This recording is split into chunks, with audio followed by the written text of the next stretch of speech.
ده بيبقى ضعيف من جواه، فعلشان كده بيدور على شخص اضعف منه علشان يحس ان هو قوي. يعني لو انا في غابه فهمونا ان احنا في غابه، لكن احنا في دوله قانون وفي بلد قانون. ما تعيطيش يا ماما لو سمحت.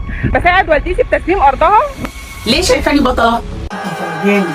ليه بطلة جامد؟ ليه بقى؟ دي كرامتي. الاستمتاع عنده بيجي من المغامرة اللي بيحسها لما بيطارد الفريسة بتاعته، لأن الشخص ده بيبقى ضعيف من جواه، فعلشان كده بيدور على شخص أضعف منه علشان يحس إن هو قوي. فالأضعف منه مين؟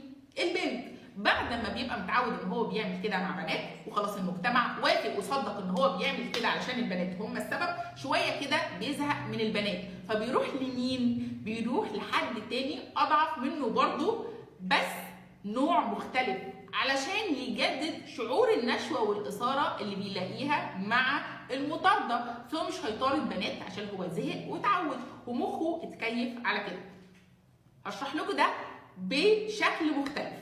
الشخص اللي بيدمن حاجة، بيدمن أو بيشرب مادة إدمانية، كلنا عارفين إن هو بيبتدي مثلا بسجارة الأول، بعد كده السجارة بتجر سجارة في سجارة في سجارة، لأن مخه بيكون اتكيف وتعود إن هو ينتج الهرمونات المطلوبة أو اللي جسمه بيطلبها على أساس المادة اللي هو بيشربها.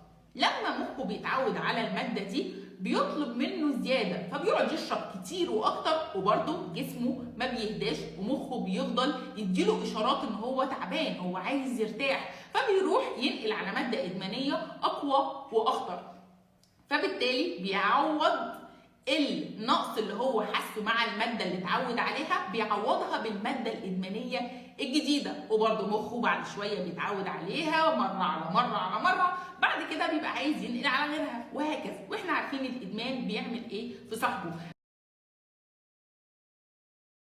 بس هنا الإدمان